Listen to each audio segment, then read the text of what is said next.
frères et sœurs, que Dieu nous bénisse pour ce temps de grâce.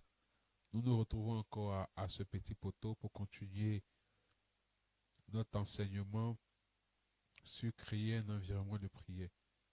Sans réunion au nom du Père, du Fils et du Saint-Esprit. Amen. Ensemble, disons merci au Seigneur pour cette journée, pour cette semaine qui débute. Seigneur, nous voulons te dire merci. Nous te rendons toute la gloire, nous te célébrons, nous magnifions ton Saint-Nom, nous glorifions ton Saint-Nom, nous élevons ton Saint-Nom. Que la louange, que l'honneur, que la magnificence te soit rendue. Merci pour nos vies. Seigneur, ce soir, nous voulons le Saint-Esprit, car c'est lui qui a la fonction d'enseigner. Qu'il vienne nous enseigner, qu'il vienne nous conduire dans la vérité, qu'il vienne nous conduire dans les pas du Seigneur, qu'il nous donne de saisir le message qu'il a prévu. Lenda brasso kata baba baba baba. Raïla konto boro shekere bébé. Viens prendre le contrôle, Saint-Esprit. Viens diriger toutes choses, Saint-Esprit. Viens être le maître, Saint-Esprit. Et là-bas au shekerebe sondebere londa brao sokata baba baba. Raïla kontoboro shendebere bere. Era baba shekara baba. Londa brao sondebere sokara ba shentibiribiri. Et là-bas au shekerebe sonda baba baba. Raïla kontoboro shekerebe bebe. Yonda baba sondebere kentibiri sokara baba baba. Nous te bénissons, Seigneur. Nous te rendons toute la gloire pour nos vies. Nous te rendons toute la gloire pour ce temps. Que ta grâce, que ta faveur soit avec nous dans le nom de Jésus. Amen. Alors, bien-aimés frères et sœurs, depuis 2 ou 3 mercredis, nous parlons de créer un environnement de prière. La semaine passée, nous avons établi les bases. Nous avons montré l'importance d'avoir un environnement de prière et son impact dans nos vies. La semaine dernière, nous avons vu pourquoi c'était assez important d'avoir un environnement de prière. Qu'est-ce que ça favorise? Qu'est-ce que ça règle? Qu'est-ce que ça empêche? Quel est le bien fondé? Et à ce jour, nous rentrons dans le cœur de ce sujet. Comment créer réellement un environnement de prière? Le texte qui nous a aidé la semaine dernière va nous aider encore aujourd'hui. C'est la parabole du sémeur. Matthieu chapitre 13. Un sémeur sortit pour s'aimer comme il s'aimait, comme une partie de la sémence tomba le long du chemin. Pourquoi ce texte? Parce que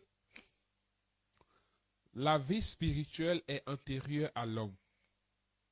À la création, Genèse chapitre 1, Dieu sépare les eaux d'en haut, Dieu sépare les eaux d'en bas, d'avec les eaux d'en bas.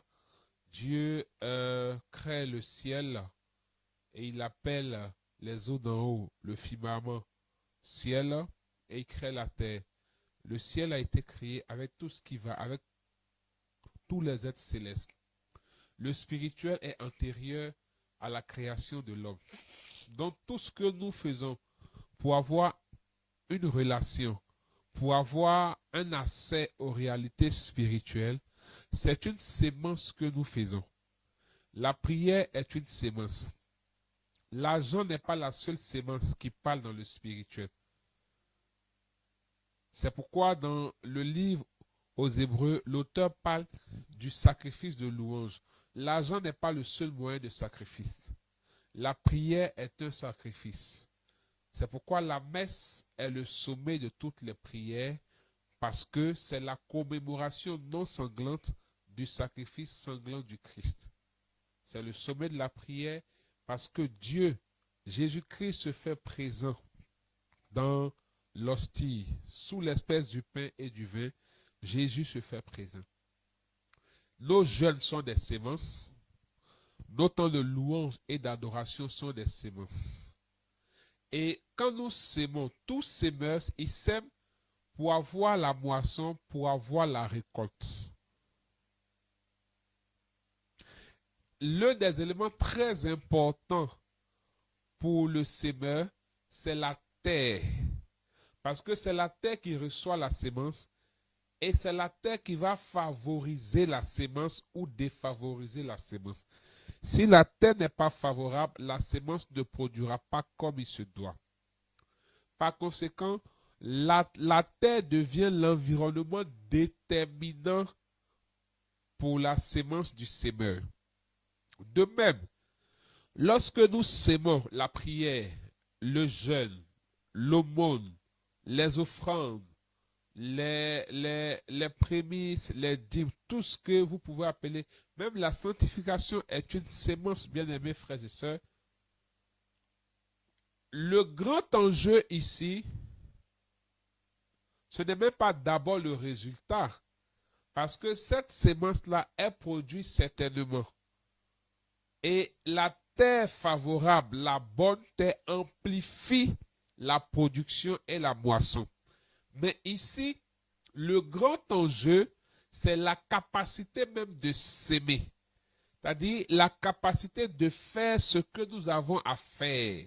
Parce qu'il y a un grand défi, c'est que la prière, la vie de prière est de l'ordre de l'esprit. Galates chapitre 5, à partir du verset 16, nous montre que la chair combat l'esprit. Donc déjà, il y a antagonisme en nous. Le problème des jeunes chrétiens, c'est que ils n'ont pas encore compris que le danger n'est pas à l'extérieur. L'ennemi n'est pas à l'extérieur. L'opposant n'est pas à l'extérieur. L'antagoniste n'est pas à l'extérieur, c'est en nous.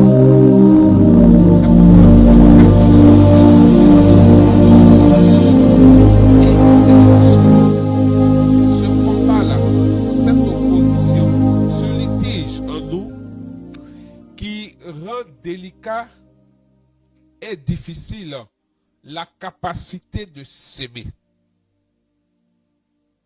Et puisque nous sommes esprit, âme et corps, nous sommes esprit, âme et corps, et le corps a ses réalités, le corps veut entraîner notre âme dans ses réalités. Or, nous avons fait un choix, c'est de suivre Jésus et de glorifier Dieu. Donc, c'est que notre âme se rapproche de Dieu et honore Dieu. Par conséquent, nous devons donner la force à notre esprit d'assujettir notre âme et de conduire notre âme. David pourrait dire dans le psaume, « Oh mon âme, bénis le Seigneur ». Pourquoi David ne dit pas « Oh mon esprit » ? Donc, l'âme a besoin d'environnement favorable afin de participer et de pouvoir faire la sémence. Parce que l'âme, c'est nous.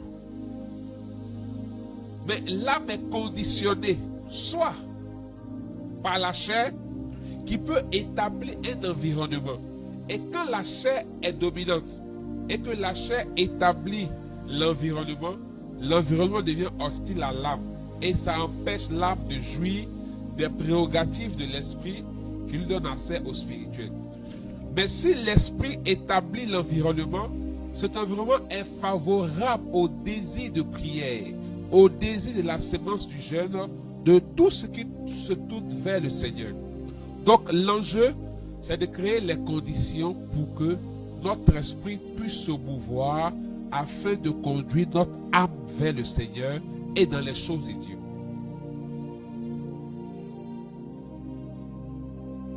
C'est pourquoi Jésus insiste et Paul même insiste. Jésus dit en Matthieu 26, 42, je crois, il dit « Veillez et priez afin de ne pas succomber à la tentation, car la chair est faible, mais l'esprit est ardent. » Cette précision montre que, en fait, ce que nous devenons où ce que nous arrivons à faire spirituellement dépend de la dominance qui est en nous et de l'environnement qui est établi.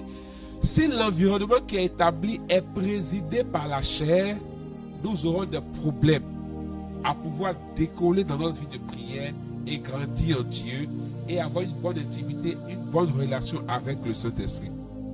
Si l'environnement qui est établi est présidé par l'Esprit, alors gloire à Dieu. C'est pourquoi Paul va dire en Galates chapitre 5, si donc vous êtes nés de l'Esprit, marchez selon l'Esprit.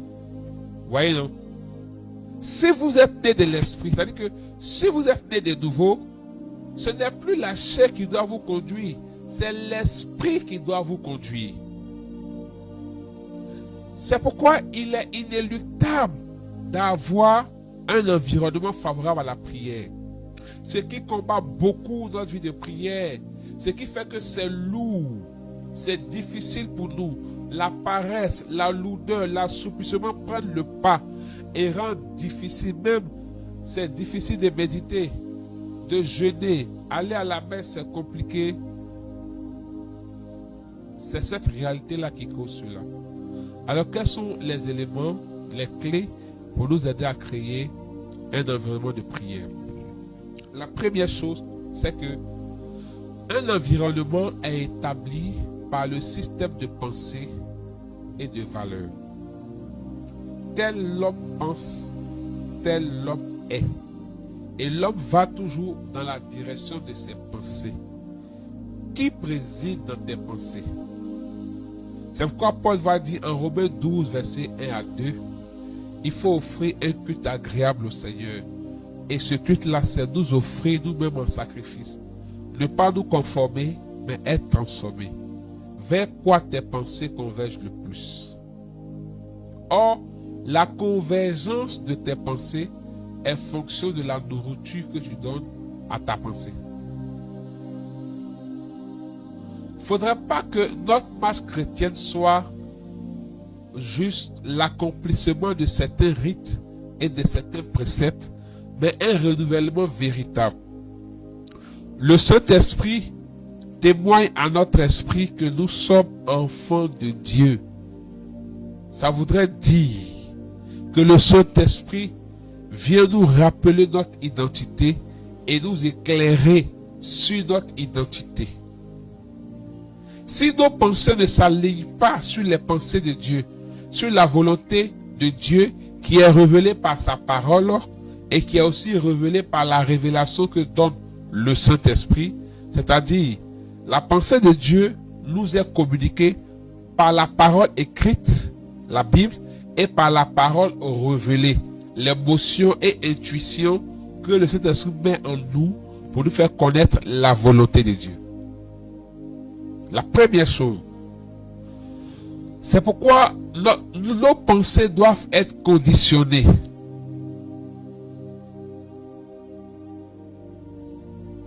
Nos pensées se nourrissent de ce que le cœur reçoit.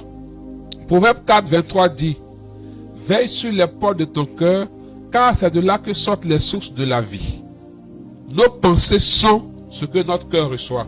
Et notre cœur reçoit à partir des 5 sens. Les sens de l'homme sont ce que, c'est-à-dire, sont les portes de son cœur. Mais il y a, et Proverbe nous demande de veiller, mais il y a des gens qui ont un cœur sans filtre. Quand tu as un cœur sans filtre, tout peut rentrer, tout peut passer, et cela est capable de te détruire. C'est-à-dire, nos pensées sont fondées par ce que nous entendons, par ce que nous voyons, par ce que nous sentons. Remarque que ta manière de penser aujourd'hui, ta manière de réfléchir, ta manière de comprendre les choses, ta manière de percevoir les choses, ta manière d'appréhender les choses est fonction de l'environnement dans lequel tu as grandi. Remarque bien. Si tu as grandi dans un environnement de peur, d'insécurité, automatiquement tu développes cette pensée-là. Il y a des gens qui ont des difficultés pour exprimer ce qu'ils pensent. Ce n'est pas de leur faute. C'est l'environnement dans lequel ils ont grandi. C'est là le problème s'établit. Donc si ton cœur est sans filtre, tu auras tous les problèmes. Tes pensées ne pourront pas être alignées. Or, ce sont nos pensées qui déteignent dans notre environnement.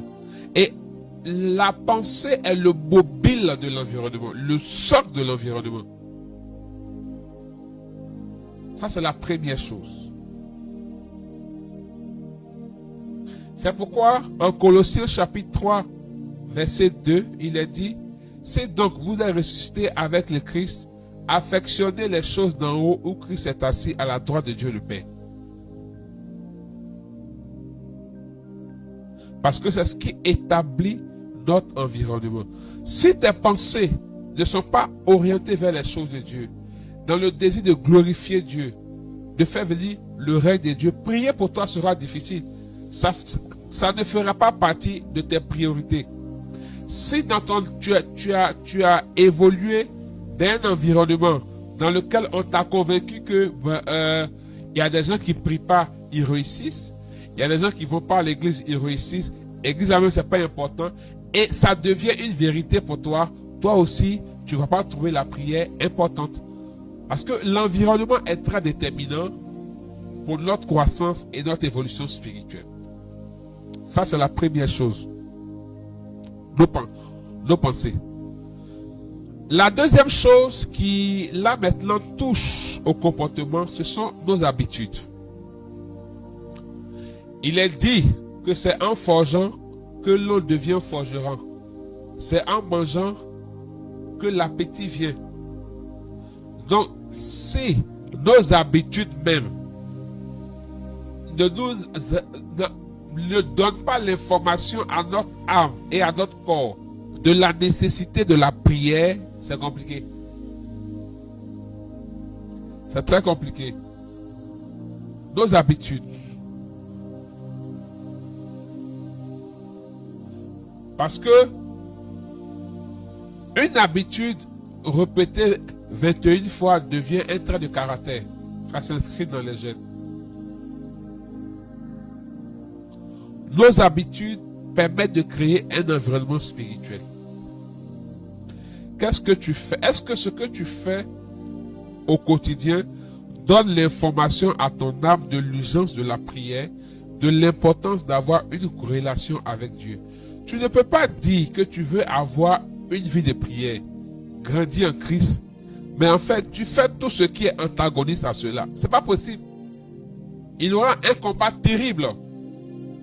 Et dans nos habitudes, la première chose, il y a les lieux qu'on fréquente. Oui. Ne dit-on pas que qui s'assemble se ressemble? Donc, les lieux que tu fréquentes, si les lieux-là ne sont pas des lieux qui favorisent ou qui ramènent l'information de la prière, ça sera très compliqué. Les lieux qu'on fréquente.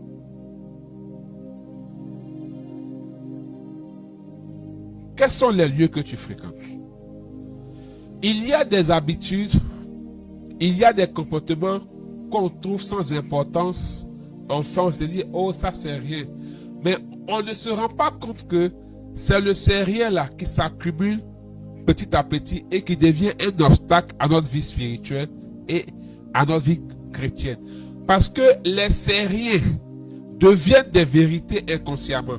À force de voir, à force d'entendre, à force d'être en contact avec la chose, ça devient une vérité pour nous. Est-ce que par moment, à force de regarder certains films, ne te donne pas l'envie de vivre ce que tu as vu dans les films? Le corps nous redonne ce qu'on lui a donné.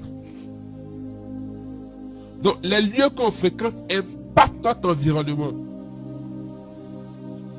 Parce que chaque milieu, les milieux aussi qu'on fréquente, chaque milieu a un système de pensée. Chaque milieu a un système de valeurs. Et plus on fréquente ces lieux-là, qu'on le veuille ou pas, inconsciemment, on se soumet à cela. Alléluia. Donc, si nos habitudes ne permettent pas à notre esprit de se mouvoir et de plus se rapprocher de Dieu, avoir une vie de prière constante et fervente sera difficile. Après les habitudes, il y a la nourriture qu'on reçoit. Dans la nourriture qu'on reçoit, je veux parler de ce dont se nourrit nos sens. Ce que tu écoutes, c'est très important. Ce que tu regardes, c'est très important. N'y a-t-il pas des mentalités qui ont été forgées en toi parce que tu l'as entendu plusieurs fois ou tu as vu les gens de ton environnement faire, jusqu'à ce qu'un jour tu entendes un enseignement ou bien le Seigneur se révèle à toi. À ce moment précis, tu te rends compte que tu n'étais pas dans la vérité, mais tu suivais la mouvance. N'y a-t-il pas des habitudes qui deviennent comme des coutumes? Pourquoi? Parce que longtemps ça a été pratiqué. Donc, ce que tu entends établit un environnement et favorise soit la chair, soit l'âme. C'est pourquoi la Bible prend la peine de dire « Sortez du milieu d'eux ». Sortez du milieu d'eux. Vous voyez, ce que tu écoutes chaque jour émet une énergie, émet des ondes. Si dans ta maison, chaque jour, dans ta maison, dans ta voiture, dans ton bureau, même sur ton téléphone, ce sont les musiques d'adoration, des enseignements, des choses qui nourrissent ton esprit et qui favorisent la prière, ça sera très simple pour toi de prier. L'un des grands dangers que les gens ignorent, c'est que la musique est une grande arme que Satan peut utiliser pour détruire la vie spirituelle et la vie de prière de beaucoup. Il y a des musiques, lorsque tu écoutes, tu es alourdi spirituellement. Il y a comme une charge spirituelle qui émane de cette musique-là, parce que peut-être les fondements de celui qui a fait la musique sont souillés et cette personne a peut-être fait allégeance à des autorités démoniaques. Donc sa musique a pour objectif de les glorifier. C'est un contrat, une clause de son pacte. Donc à partir de sa musique, ou bien la musique est parrainée par des esprits démoniaques. Quand tu écoutes, ça tue en toi la présence de l'esprit. Ça tue en toi le désir de la prière et ça fait naître en toi d'autres désirs. Oui, il y a des musiques, peut-être vous ne faites pas attention, mais il y a des musiques que tu peux écouter et tu commences à avoir des pensées impures. Des choses bizarres vont commencer à naître en toi. Si une musique ou même un film, un feuilleton dispose d'une charge spirituelle démoniaque qui est au-delà de la charge spirituelle que tu as, qui est au-delà de ta capacité spirituelle, toi, de ta dimension spirituelle, cela vient te surplomber et alourdir ton environnement spirituel. Donc, tu remarques que quand tu écoutes cette musique, quand la musique la sort dans la main, tout devient lourd. Et on va se rendre compte que il est difficile pour nous d'avoir une vie de prière constante et fervente à certains endroits, dans certains milieux. Mais tout dépend du parrainage de ce milieu. Tout dépend de la réalité spirituelle de ce milieu. Et la réalité spirituelle est établie par les pratiques, par les habitudes qui sont dans ce lieu. Mais je parlais de ce qu'on regarde, de ce qu'on écoute. L'atmosphère impacte notre environnement. Donc, il faut envoyer de bonnes informations à l'atmosphère pour que l'atmosphère dispose. Il y a des endroits, quand tu rentres inconsciemment, le désir de la prière naît. Ça veut dire que ce lieu-là est disposé. Le parrainage, c'est le Saint-Esprit. Alléluia. Est-ce que quelqu'un est en train de me comprendre? Est-ce que quelqu'un comprend quelque chose ce soir? Lenda brasso kataba. Voici une réalité spirituelle qui est ignorée et qui combat beaucoup de vies de prière. Quand je suis ici, je prie beaucoup, mais quand j'arrive là, c'est compliqué. Quelle est la réalité spirituelle de ce lieu? Exemple, il y a des lieux, lorsque tu t'endors, tu fais des rêves bizarres, des cauchemars, on pourrait dire. Mais le lieu peut être souillé spirituellement.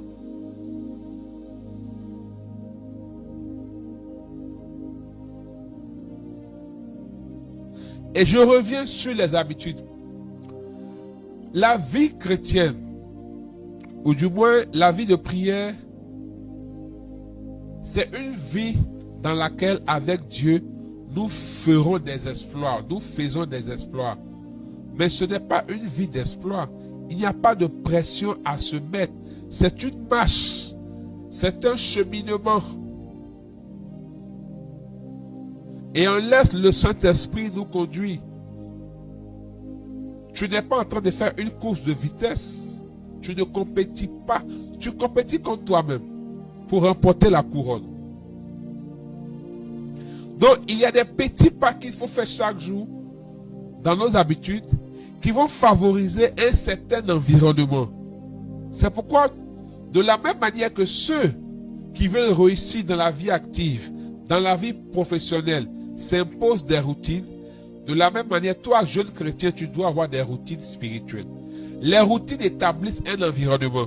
Et remarquez bien, lorsque tu t'établis des routines et que tu ne respectes pas, tu te sens bizarre. Tu peux sentir un vide. Tu sens un manque parce que tu as habitué ton corps à cette vérité.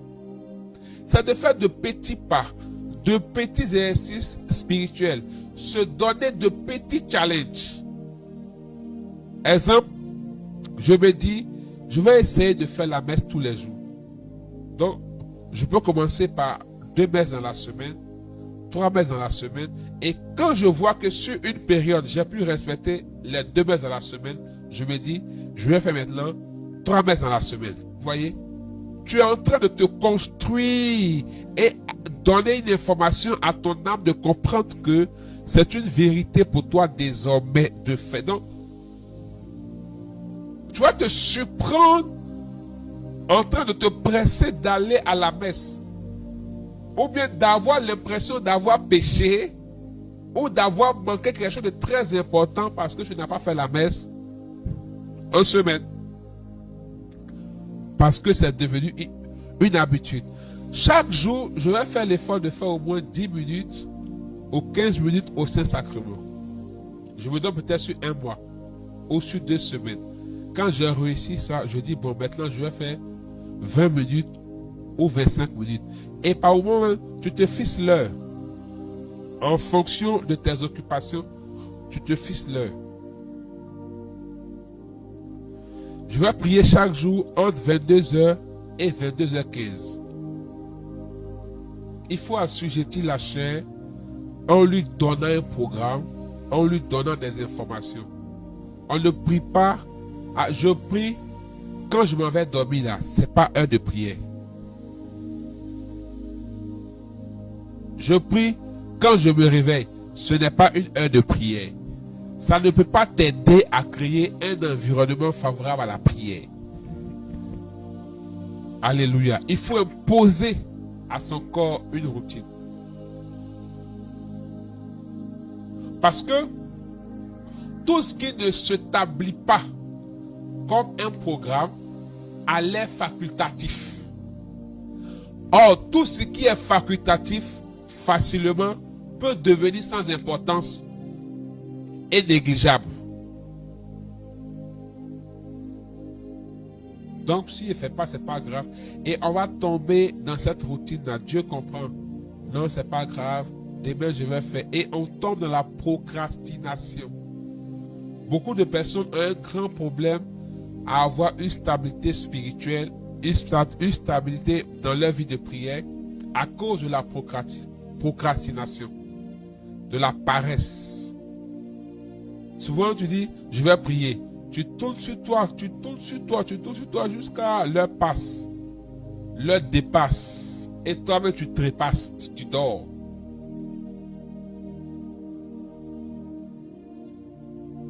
Le tout aussi, ce n'est pas de se fixer des programmes. Un programme qui n'est pas respecté n'a pas de valeur.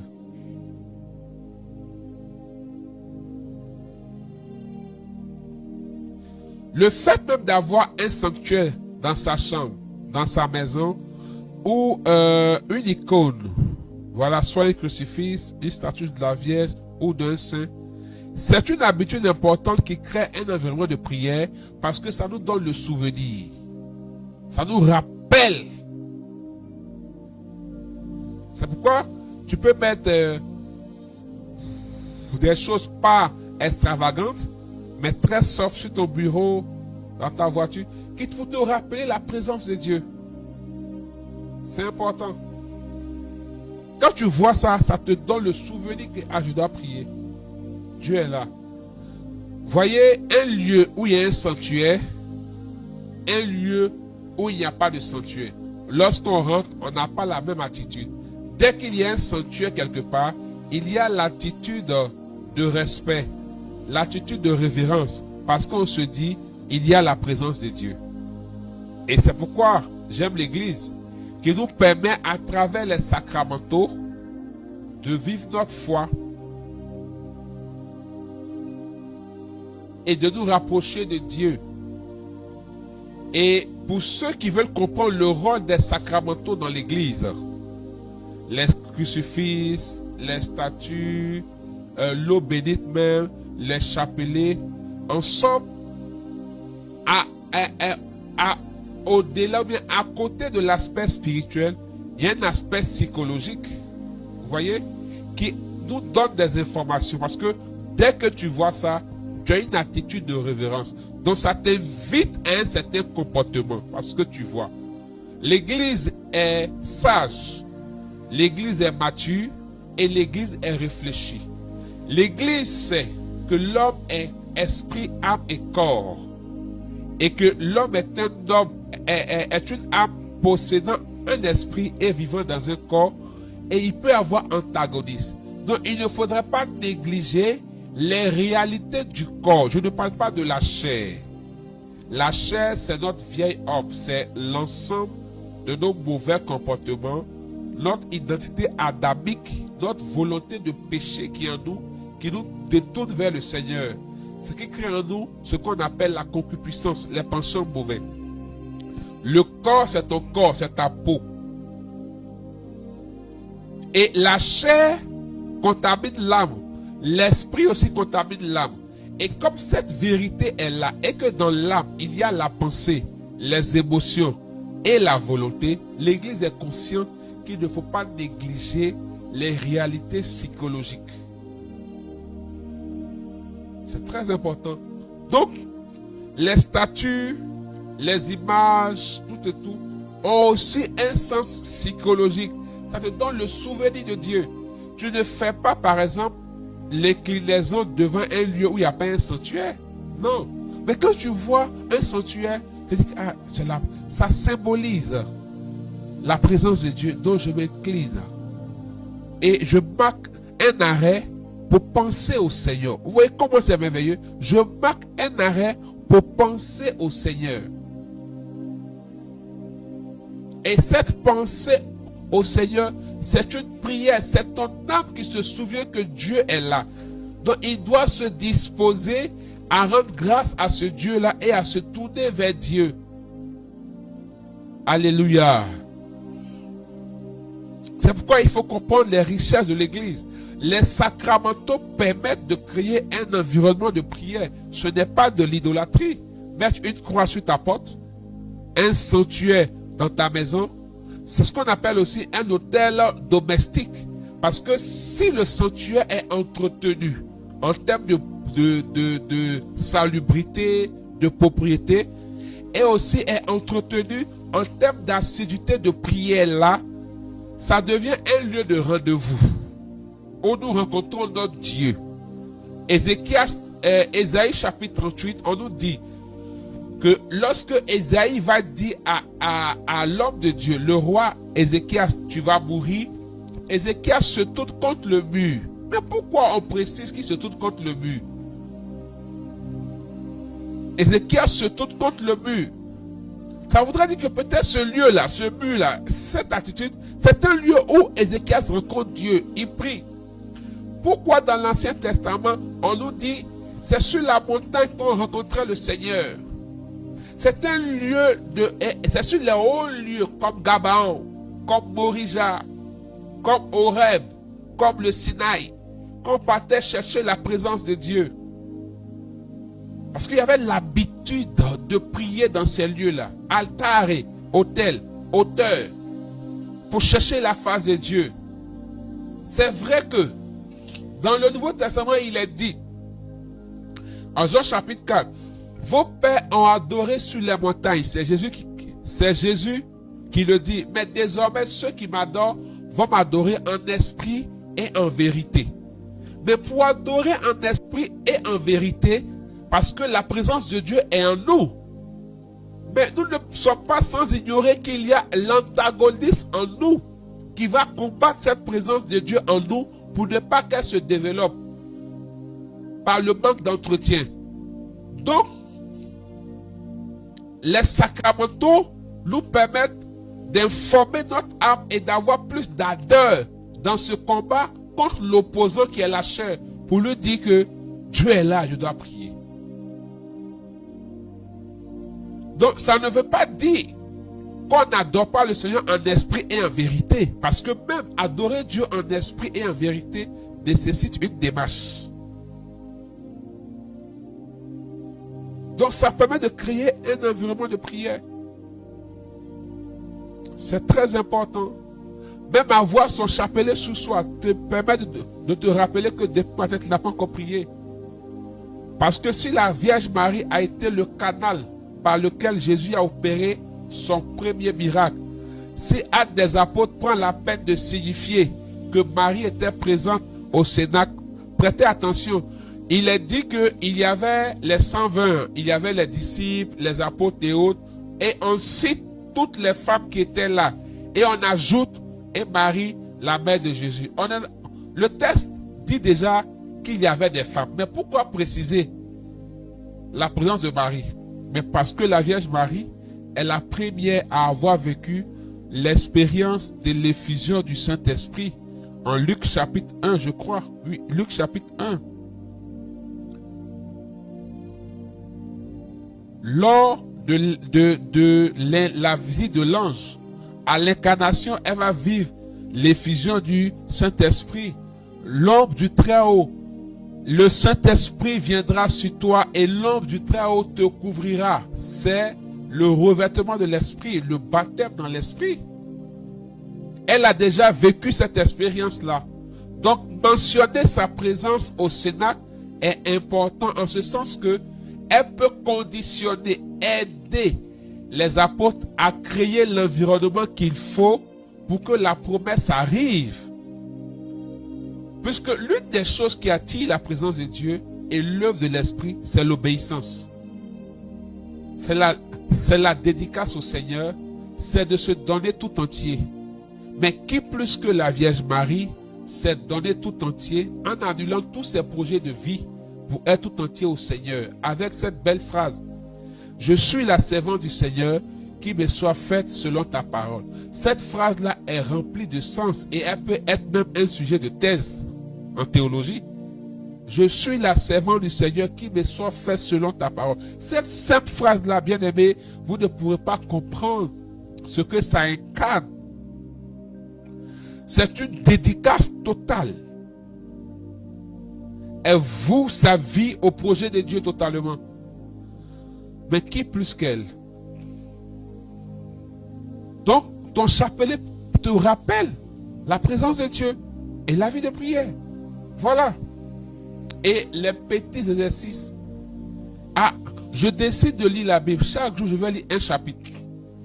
Vous savez, le corps se rebelle. Au début, ça peut être difficile.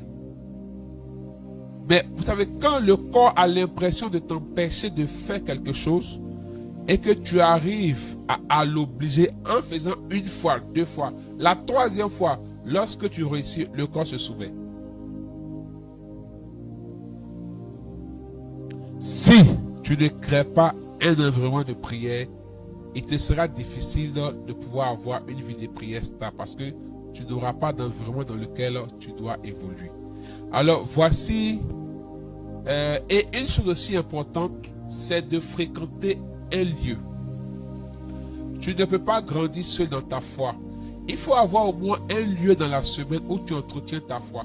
Même si tu n'as pas envie de t'engager, il faut avoir un lieu, une assemblée de prière. C'est très important. Vous savez, quand Jésus sort du désert, quand Jésus doit commencer son ministère, l'une des premières choses qu'il fait, c'est de se choisir 12 personnes. Moi, j'aime dire que c'est la communauté des 13, la première communauté. Les 12 apôtres plus Jésus, ça fait 13. Et il y avait aussi des femmes. Mais si ce n'est pas important d'avoir une communion avec des personnes quand on marche avec le Seigneur, pourquoi Jésus va chercher à avoir 12 personnes? Certains disent que non, le plus important, moi, à cause de ceci, de cela, moi je préfère prier à la maison. Église là, il y a trop de choses. Les communautés, les églises là, il y a trop de choses. Mais pourquoi aussi, à cause des problèmes de famille là, tu ne sors pas pour être sur la terre là, sans famille? Pourquoi, quel que soit le problème qu'il y a dans ta famille, pour te marier là, il faut qu'on vienne dans ta famille? Pourquoi, quel que soit le problème qu'il y a dans ta famille, toi, un homme, tu ne peux pas aller marier enfant de quelqu'un avec tes amis. C'est avec des membres de ta famille.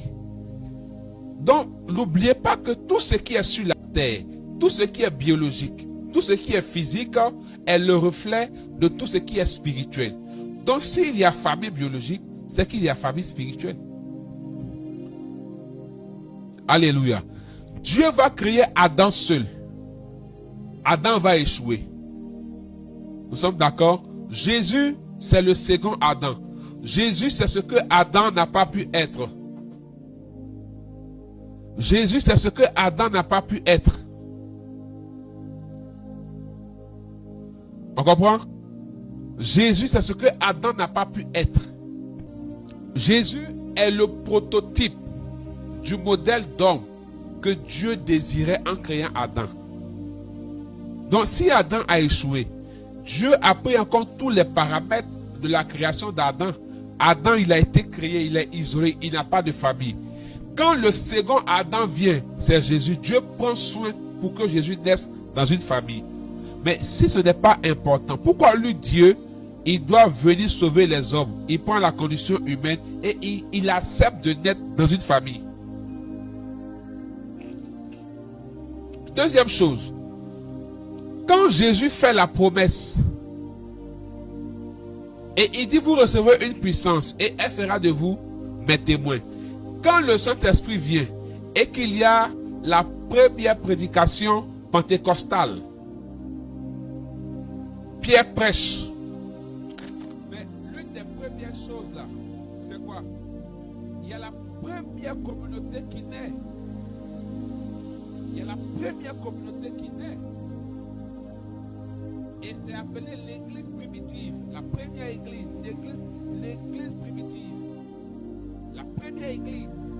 Mais si ce n'est pas important, quand on veut grandir dans la foi, quand on veut avoir une vie spirituelle, si ce n'est pas important d'avoir une famille spirituelle, d'appartenir à une confession religieuse, d'appartenir à une communauté chrétienne, pourquoi Dieu va prendre la peine d'inspirer aux apôtres d'avoir une communauté, une première église? Pourquoi? Ça entretient la foi. Vous voyez, c'est une bougie qui allume une bougie. Et cette image est magnifique lors de la veillée pascale. Le feu est allumé comme le feu divin, tout est éteint et la lumière jaillit des ténèbres. c'est l'expression, c'est tout l'enseignement du samedi saint. Et par ce feu-là, on vient prendre on prend le siège pascal. On allume au feu divin. Le son est faible apparemment. Essayez de voir. On l'allume au feu divin. Et à partir du siège pascal, tout le monde allume son siège. Vous voyez, tout le monde allume son siège. L'image de Jésus, qui est la lumière du monde et qui éclaire. L'image de Jésus, qui est la lumière du monde et qui éclaire.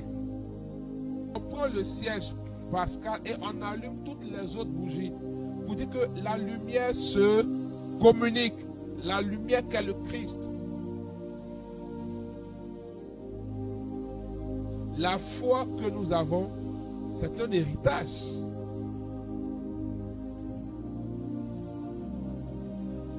La foi que nous avons, c'est un héritage que nous avons. C'est un héritage que nous avons. La foi nous a été léguée. Vous voyez donc, c'est pourquoi, si tu n'as pas une famille spirituelle, parce que j'ai parlé de la composition de l'homme, il arrive des moments où il y a des pertes de vitesse dans notre vie de prière. Il arrive des moments où, face à certaines situations, des frustrations, des blessures, des découragements, des prières qui ne sont pas exaucées, des situations propres à nous, on n'a plus envie de prier, on se décourage, on abandonne les choses. Mais il faut un frère pour nous soutenir. C'est pourquoi dans l'église, la première église, il y avait un homme qui s'appelait Barnabé. Barnabé qui signifie encouragement, qui savait fortifier les frères, qui savait les soutenir. Vous voyez? Et la famille spirituelle, la communauté chrétienne est comme une station. C'est-à-dire, si tu as un lieu où tu pries chaque semaine, c'est-à-dire, si pendant que tu es en train de refroidir, le fait d'aller prier en communauté avec des frères et des sœurs te relance, ça te recharge, ça te relance spirituellement. Même quand tu vis une situation et qu'un frère se soucie de toi, une sœur s'intéresse à toi, ça crée quelque chose en toi. Quand tu viens par moment, le message qui est donné, tu as l'impression que le Saint-Esprit l'a conçu spécialement pour toi. Et tu repars de là rechargé. Nos familles spirituelles sont des lieux favorables pour entretenir notre vie de prière, notre foi, pour vivre la communion. Voilà. Et aussi des lieux qui nous permettent de nous recharger spirituellement. Ce n'est pas à négliger, bien-aimés frères et sœurs. Ça nous permet d'établir un environnement de prière. Et l'autre élément qui permet de créer un environnement de prière, ce sont les personnes que nous fréquentons. Ah oui, j'ai parlé des lieux qu'on fréquente et des milieux qu'on fréquente, mais il y a aussi les personnes que nous fréquentons. Ne dit-on pas que dis-moi avec qui tu marches, je te dirai qui tu es. Somme 1 dit quoi? Ne t'assois pas en compagnie des moqueurs.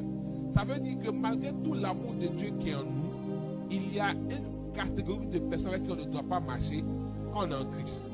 Ce n'est pas négociable. À moins que Dieu t'ait envoyé en mission.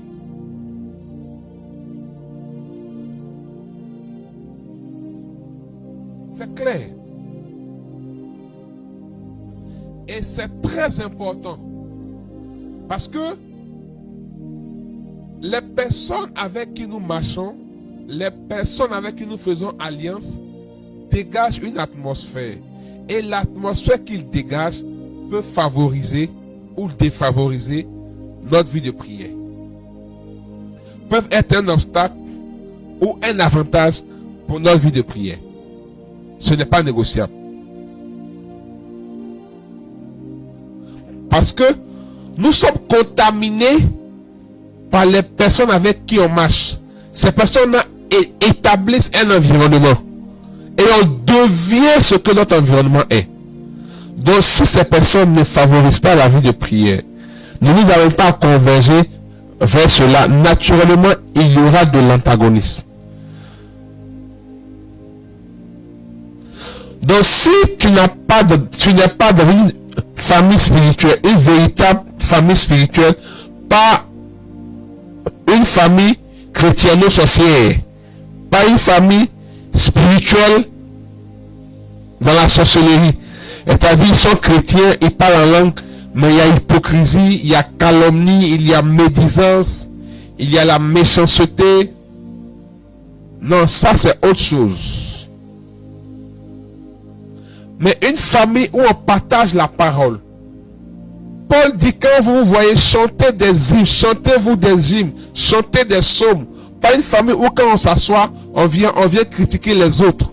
Ça c'est pas bon. Donc si je dois sortir d'un certain environnement pour être dans un autre, pour entretenir ma vie chrétienne et ma foi, mais si je ne suis pas dans une famille, je risque d'être comme isolé, comme sur une île, et je ne vais pas m'en sortir. L'homme est sociable. L'homme est interdépendant. Est-ce qu'on comprend?